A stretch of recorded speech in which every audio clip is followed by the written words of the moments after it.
तो हेलो दोस्तों, आप सभी का स्वागत है हमारे इस नए YouTube चैनल पर जिसका नाम है DAC एजुकेशन।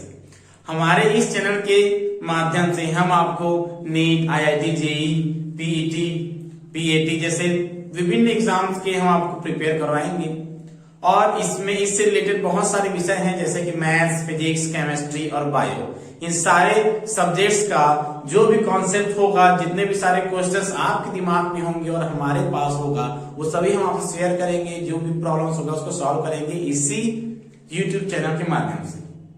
तो मैं दुर्गेश कुमार देवांगन लेकर आया हूं आपके लिए एक आसान सा फिजिक्स विषय। फिजिक्स को मैं पढ़ाऊंगा, मैं कॉन्सेप्ट क्लियर करूंगा। अगर आपको पसंद आए तो बिल्कुल आप स्टार्टिंग से लेकर एंड तक बने रहिए हमारे इस YouTube चैनल पर और इस वीडियो को लास्ट तक देखें ताकि आपको कुछ ऐसे समझ में आए। फिजिक्स स्टार्ट करने से पहले मैं यह बताना चाहूंगा कि फिजिक्स पहले भौतिकी क्या है वो तो जान जाए।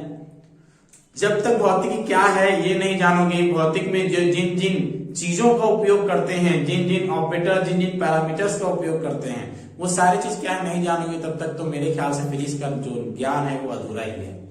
तो फिजिक्स में सबसे पहले तो भौतिकी क्या है? तो भौतिकी जो हम आंखों से देख सकते हैं, जो हम कानों से सुन सकते हैं और जो हम महसूस कर सकते हैं, वो सारा चीज भौतिकी होता है। कहीं कहीं ऐसा भी होता है जिसे हम महसूस नहीं कर सकते, नहीं देख सकते, फिर भी वहां भौतिकी इंक्लूडेड होता है। लेकिन चूंकि हम लो लेवल की बात कर रहे हैं, 11वीं 12वीं फिजिक्स के बारे में बात कर रहे हैं, जिस फिजिक्स से, जिस टॉपिक से आपके कोई एग्जाम्स में क्वेश्चंस आने वाले हैं, हम उन टॉपिक्स के बारे में बात कर रहे हैं। इसलिए मैं इसका परिभाषा केवल इतना ही देना चाह रहा हूं कि जिस चीज को हम देख सकते हैं, महसूस कर सकते हैं और सुन सकते हैं, वो सारा चीज फिजिक्स कहलाता है। तो फिजिक्स में मैं सबसे पहले स्टार्ट करूंगा भौतिक राशि का। वास्तविक में आप अपने घर पर रहते हो, बैठते हो, उठते हो, चेयर पर बैठते हो, लेटते हो, खाते हो, पीते हो, जितने भी सारी चीजें आपको दिखाई देता है उन सभी को फिजिक्स में भौतिक राशि कहते हैं। राशि मतलब किसी भी वस्तु, जरूरी नहीं कि वो वस्तु ही हो, जैसे कि गैस, अगर एक गैसीय निकाय है उसको भी हम भौतिक राशि कहेंगे।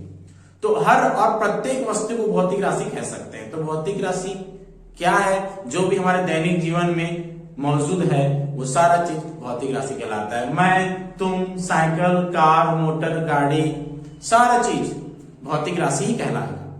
लेकिन अगर वास्तविक में हम अगर इसको डिफाइन करना चाहें कि भौतिक राशि क्या है, तो भौतिक राशि वह है जिसको नापा जा सके, जिसको मापा जा सके, जिसका लंबाई, चौड़ाई, आयतन या उसके गुणों को, उसके और भी गुण हो सकते हैं, ताप, दाब इत्यादि, उन सभी चीजों के बारे में बताया जा सके, वो सारी चीजें भौतिक राशि कहलाती है। राशि तो दोस्तों मैं बता चुका हूं कि भौतिक राशि क्या है। मैं फिर भी एक बार बताना चाहूंगा कि राशि वो नहीं थी जो कुकर से चने निकाल कर कुकर को गैस में चढ़ा दी थी। एक्चुअल में कुकर, चना, गैस और वो राशि सभी राशि थे। उसको कौन सा राशि कहेंगे? भौतिकी राशि।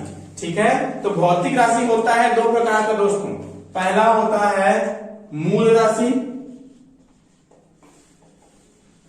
दूसरा होता है व्युत्पन्न राशि। ठीक है, एक होता है मूल राशि, दूसरा होता है व्युत्पन्न राशि। मूल राशि उसे कहते हैं जो स्वयं में स्वतंत्र होता है, उसका किसी से कोई लेना देना नहीं है। कभी कभी लगता है साला वही भगवान, ज्यादा हो सकता। फिर से स्टार्ट करते हैं। तो मूल राशि वो है जो खुद में स्वतंत्र होता है, एक राजा होता है, समझ में आ रहा है, जो किसी पर निर्भर नहीं करता, वो कहलाता है मूल राशि। जैसे अगर मैं एग्जाम्पल दूं तो समय सुने तो हो गई, मैं किसी पर निर्भर नहीं करता हूं। ऐसा डायलॉग आप देखे होंगे जब शिव भगवान का या कोई भी आप कथा सुने होंगे, तो समय के बारे में जान रहे होंगे। समय सबसे ज्यादा नहीं, थोड़ा बहुत स्वतंत्र तो होता ही है। समय स्वतंत्र है। अधिक मात्रा में समय के बारे में बात नहीं करना चाहूंगा, क्योंकि समय तो कुछ ऐसा चीज है जिसके बारे में अगर आगे हम बढ़ना चाहें, बात करना चाहें, तो एक कॉम्प्लिकेटेड जगह पर पहुंच जाएंगे हम, इसलिए इसका ज्यादा बात नहीं करूंगा। मैं केवल ये समझ लो कि समय एक दूसरे से स्वतंत्र होता है, वो किसी दूसरे को निर्भर नहीं करता। तो समय भी एक राशि है जिसको हम बोलेंगे मूल राशि। दूसरा अगर बात करूं मैं तो लंबाई क्या होता है? लंबाई भी एक दूसरे से स्वतंत्र है। अभी मैं केवल तुमको ये बता रहा हूं, इसलिए आप सभी इसको समझ नहीं पा रहे होगे ठीक से। मैं अगर इसका एक एग्जाम्पल आपको दूं तो शायद आप अच्छे से समझो। व्युत्पन्न राशि का एक मैं दे रहा हूं एग्जाम्पल, क्षेत्रफल। क्षेत्रफल क्या है? व्युत्पन्न राशि है। जो क्षेत्रफल का फॉर्मूला क्या होता है? लंबाई गुना चौड़ाई। लंबाई गुणित चौड़ाई। लंबाई गुणित चौड़ाई को हमें किससे मापूंगा? लंबाई से मापेंगे इसको। तो देखो लंबाई और चौड़ाई मतलब वही है लेंथ, ठीक है। तो लंबाई और चौड़ाई दोनों एक ही है, एक स्केल से ही मापेंगे, ठीक है।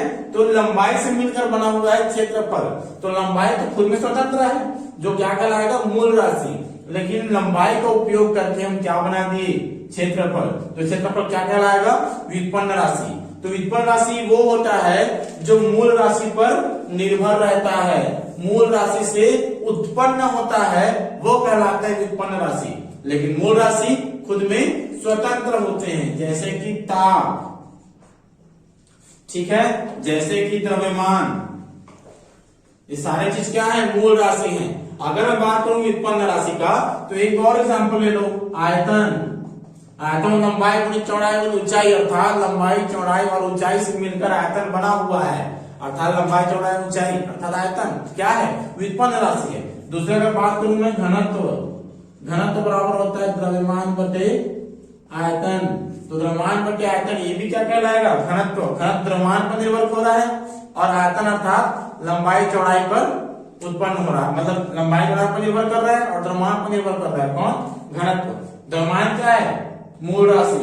आयतन क्या लिख सकते हैं? लंबाई गुणित चौड़ाई गुणित ऊंचाई, अर्थात लंबाई गुणित लंबाई गुणित लंबाई लिख सकते हैं आयतन को, अर्थात द्रव्यमान और लंबाई इस पर निर्भर कर रहा है घनत्व। तो घनत्व क्या है? व्युत्पन्न राशि। तो मूल राशि सीधी सीधी बात अगर कहे तो मूल राशि स्वयं में से मतलब किसी और पर निर्भर नहीं करता, वो स्वयं से स्वतंत्र होता है। दूसरी अगर बात करें व्युत्पन्न राशि की, तो व्युत्पन्न राशि मूल राशि से उत्पन्न होता है या मूल राशि पर निर्भर करता है। भौतिक राशि के बारे में बता चुका हूं, जिसके अंतर्गत दो राशियां आती है, मूल राशि और व्युत्पन्न राशि।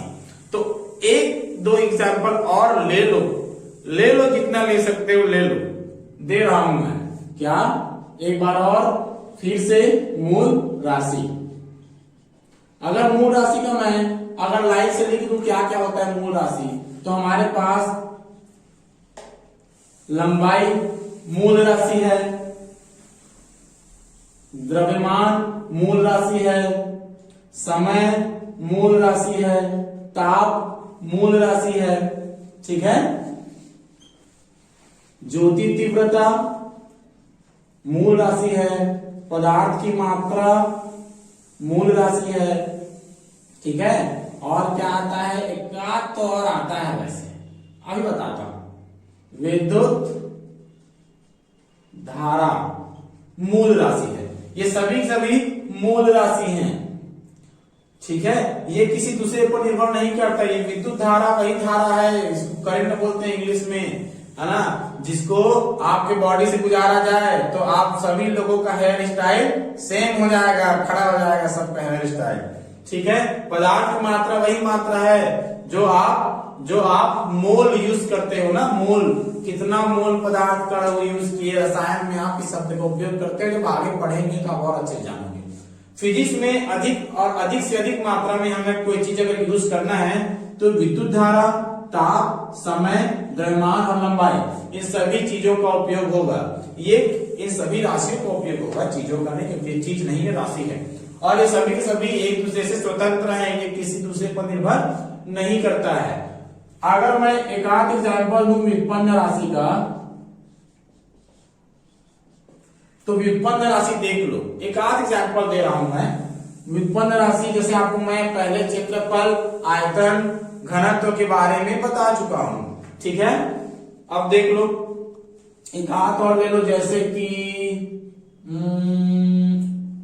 चाल तो जान ही रहे हो आप लोग। चाल बराबर दूरी बटे समय, ठीक है। दूरी को किससे मापोगे? लंबाई बोल सकता हूं मैं इसको, है समय। आप खुद देख लो, मैं एक ही एग्जाम्पल दे रहा हूं, दूसरा एग्जाम्पल नहीं दूंगा। चाल बराबर लंबाई बटे समय। तो लंबाई मूल राशि है, समय मूल राशि है, और इन मूल राशियों से क्या बना, चाल। तो मूल राशि से जो उत्पन्न होता है वो कहलाता है व्युत्पन्न राशि। तो चाल क्या कहलाएगा, व्युत्पन्न राशि कहलाएगा। तो मेरे ख्याल से आप लोग मूल राशि और व्युत्पन्न राशि में अंतर समझ गए होंगे। अब मैं बताने जा रहा हूं आपको मात्रक, यूनिट, क्योंकि इन सभी चीजों को जानना जरूरी है, ये बेसिक नॉलेज है। तो आज का जो क्लास है वो बेसिक नॉलेज के ऊपर आधारित है, बेसिक चीज बता रहा हूं आपको, ठीक है, जो भौतिकी का आधार है, जो आपका एक बेस तैयार करेगा जिससे आप आगे पढ़ने में आपको आसानी होगी। तो दूसरा मैं बताने जा रहा हूं मात्रक। मात्रक, अगर एक एग्जांपल दूं, जब आपको आपके मम्मी पापा बोलते हैं कि जा बेटा मार्केट से आलू लेके आ, अब क्या लेके आना है, आलू, तो कितना लेके आना है, पूछते हो क्या, 1 किलो 2 किलो 3 किलो, कितना किलोग्राम लेकर आना है ये पूछते हो। उसके बाद दुकान जाकर आप क्या कहते हो, शॉप में जाकर क्या कहते हो, भैया 1 किलोग्राम आलू दीजिए, ये बोलते हो, या फिर 1 आलू दीजिए बोलते हो।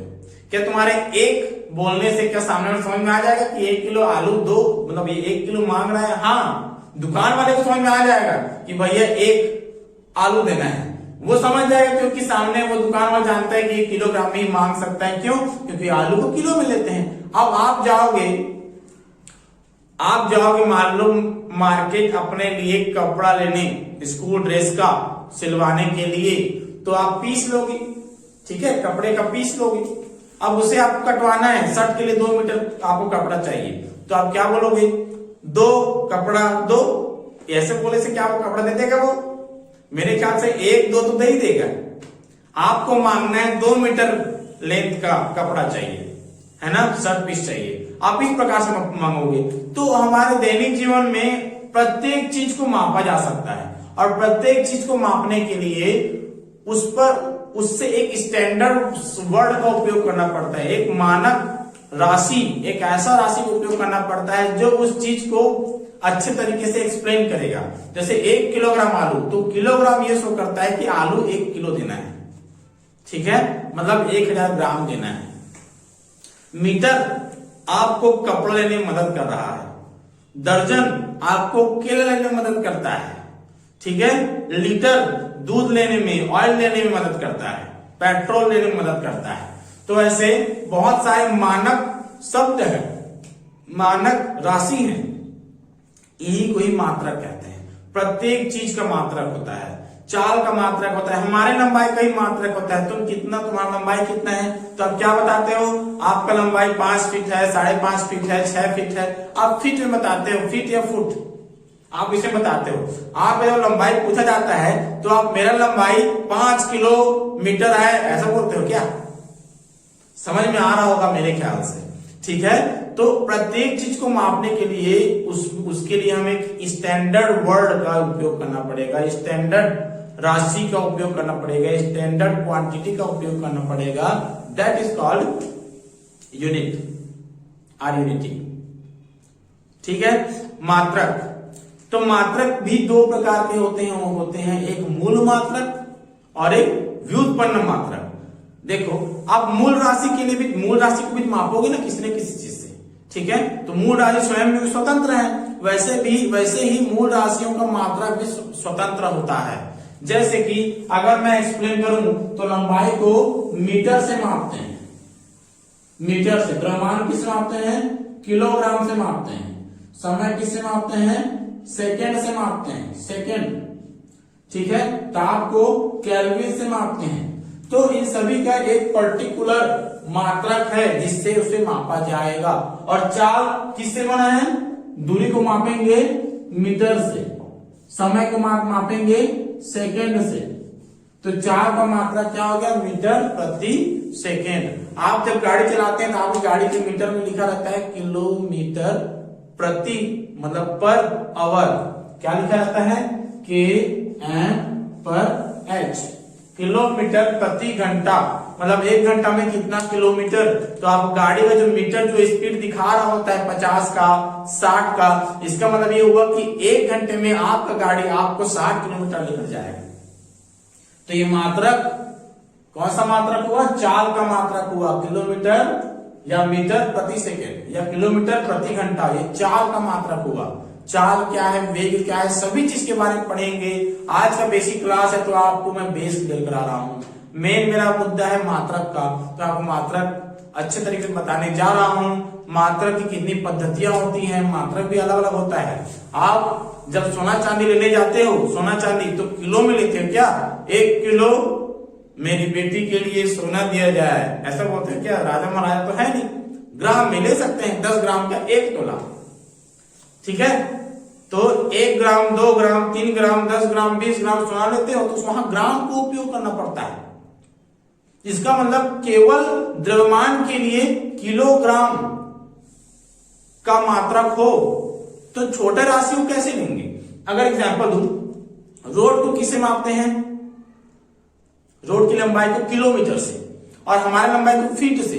अगर मान लो किलोमीटर लंबाई का मात्रक ना हो तो कितना फीट से मापोगे रोड को? इतना बड़ा क्या 1 फीट? तो ऐसे से मापोगे रोड, आपको तो जिंदगी पहा जाएगा, है ना। तो आपको एक लंबा मात्रा का प्रयोग करना पड़ेगा, छोटा मात्रा का प्रयोग करना पड़ेगा।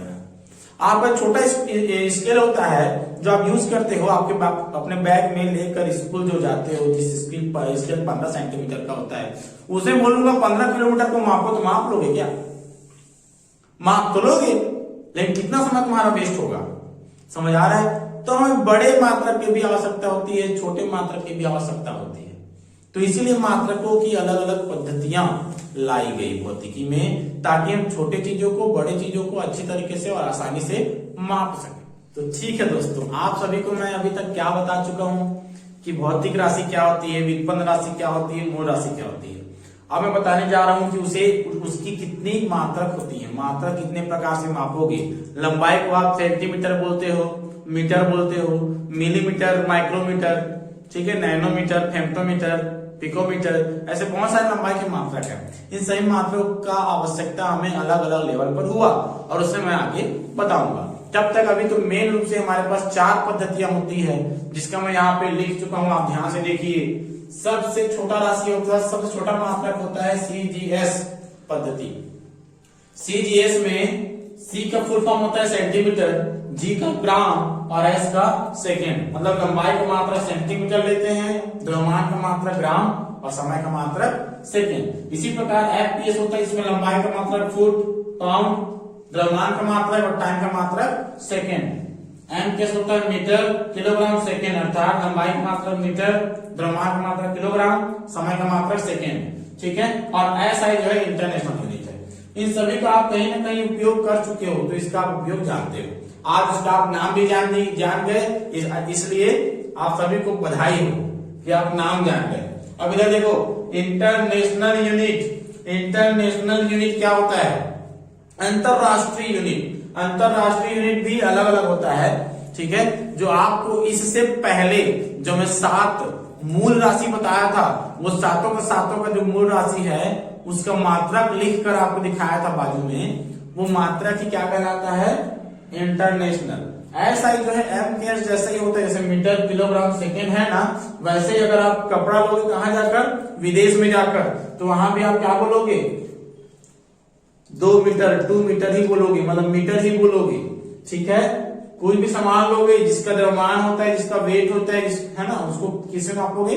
किलोग्राम में मापोगे। टमाटर किलोग्राम, 1 किलोग्राम टमाटर 2, ऐसा बोलना पूरा शुद्ध अंग्रेजी में। शुद्ध अंग्रेजी कैसा होता है? 1 किलोग्राम टमाटर 2 भैया जी, ऐसे बोलोगे तब जाकर 1 किलोग्राम टमाटर देगा। अगर आपका इंग्लिश खराब है तो फिर नहीं देगा। मेरा इंग्लिश अच्छा है, जस्ट आपको बोल के दिखाया। आगे देखो, तो इतने सारे मात्रकों की पद्धतियां होती है। मैं आपको, ये हमारा पहला वीडियो है और इस पहला वीडियो केवल और केवल हम बेसिक वीडियो बनाने वाले थे, बेस वीडियो बनाने वाले थे, बताने वाले थे कि हम क्या क्या पढ़ाने वाले हैं। लेकिन फिर भी एक छोटा सा वीडियो बनाकर हम अपलोड करने जा रहे हैं। ये वीडियो केवल उन लोग, मतलब बाकी लोगों को बोरिंग लगेगा जिन लोग पहले से इसे जान रहे हैं, लेकिन कुछ ऐसे भी विद्यार्थी होंगे जो अभी 10वीं क्लास पास करके 11th क्लास में आए होंगे और जिनका सपना होगा कि हम MBBS की पढ़ाई करें, IIT में जाएं, इंजीनियरिंग की पढ़ाई करने। तो ऐसे सपनों को लेकर जिन लोग 10वीं क्लास पास कर 11वीं क्लास में मैथ्स या बायो सब्जेक्ट लेंगे, उन सभी के लिए इन सारा टॉपिक मदद करेगा भौतिकी को अच्छे तरीके से जानने के लिए। ठीक है दोस्तों, तो फिर हम केवल और केवल आज के विषय को केवल और केवल बेसिक वीडियो के रूप में अपलोड कर रहे हैं। आप सभी इसको जरूर देखिए, अगर पसंद आया तो लाइक कीजिए, सब्सक्राइब कीजिए और शेयर कीजिए, अपने दोस्तों को बताइए। तब तक के लिए जय हिंद, जय जोहार, जय छत्तीसगढ़ दोस्तों।